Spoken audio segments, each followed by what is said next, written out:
আসসালামু আলাইকুম dear viewers, welcome to my YouTube channel English in short programme.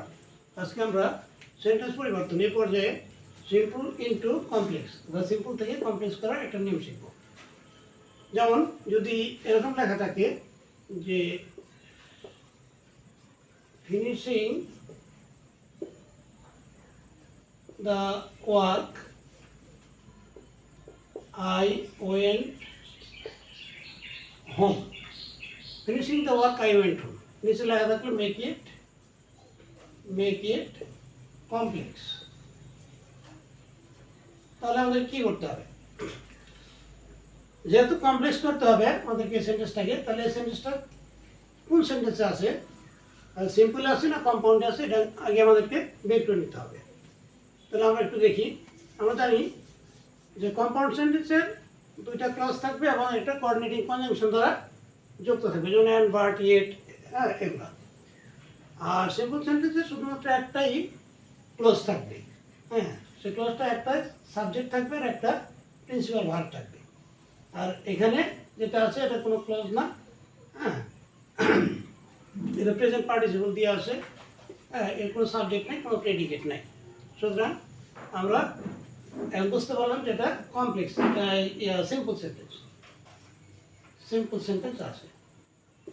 তাহলে আমরা এই সিম্পলটাকে কী করবো? কমপ্লেক্স করবো। কারণ কমপ্লেক্স করতে হলে কী করতে হবে সেটা আমরা খেয়াল করবো। এখন আমরা এটা সিম্পলটাকে কমপ্লেক্স করি। কমপ্লেক্স কী করবো? Finishing the work I went home. কাজটি শেষ করে আমি বাড়ি গেলাম।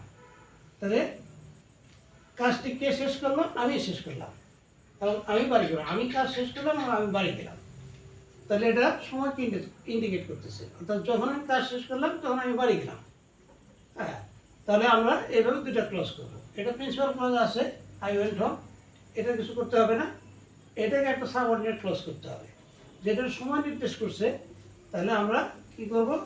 এখানে হোয়েন মানে যখন, হোয়েন সাবজেক্ট তো আমি হব, যেহেতু আমি কাজ শেষ করলাম, হোয়েন আই।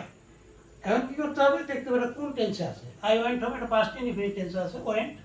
সুতরাং আমরা কী করবো? এটাকেও পাস্ট ইনডিফিনিট টেন্স পাস্ট করবো। হোয়েন আই এখানে ভাব হচ্ছে ফিনিশ, শেষ করা। তাহলে ফিনিশের পাস্ট টেন্স হলো ফিনিশড। হোয়েন আই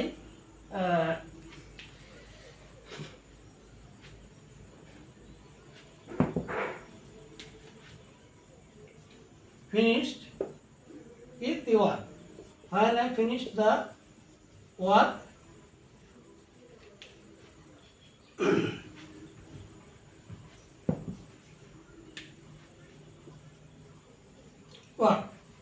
যখন আমি কাজটি শেষ করলাম, তারপর কেন আমি বাড়ি গেলাম, এটুকু লিখে দেবো। when I finished the work, I went home. তাহলে অর্থ কি দাঁড়াচ্ছে? ফিনিশিং দ্য ওয়ার্ক, কাজটি শেষ করে আই ওয়েন্ট হোম, আমি বাড়ি গেলাম। আর when I finished the work, যখন আমি কাজটি শেষ করলাম, আই ওয়েন্ট হোম, আমি বাড়ি গেলাম। তাহলে এখানে আই ওয়েন্ট হোম একটা প্রিন্সিপাল ক্লজ, আর when I finish the work এটা সাবঅর্ডিনেট ক্লজ। এটা প্রিন্সিপাল ক্লজ আর এটা হলো সাবঅর্ডিনেট ক্লজ। তাহলে আমরা জানি কমপ্লেক্স সেন্টেন্সের দুটো ক্লজ থাকবে, একটা প্রিন্সিপাল ক্লজ আর একটা সাবঅর্ডিনেট ক্লজ। আর সিম্পল সেন্টেন্সে ক্লজ কোনো প্রিন্সিপাল ক্লজ সাবঅর্ডিনেট ক্লজ থাকবে না, একটাই ক্লজ থাকবে আই ওয়েন্ট হোম। আর এটা যেহেতু প্রেজেন্ট পার্টিসিপল দিয়ে শুরু হয়েছে, তাহলে আই ওয়েন্ট হোম, একটাই সাবজেক্ট, একটাই ফিনিট ভার্ব, আর একটা ক্লজ থাকবে। ফিনিশিং দ্য ওয়ার্ক, কাজটি শেষ করে আই ওয়েন্ট হোম, আমি বাড়ি গেলাম। আর when I finish the work I went home, যখন আমি কাজটি শেষ করলাম তখন আমি বাড়ি গেলাম। তা আজকে এ পর্যন্তই, আবার দেখা হবে ইনশাল্লাহ নতুন ভিডিও নিয়ে। থ্যাংক ইউ অল, আল্লাহ হাফিজ।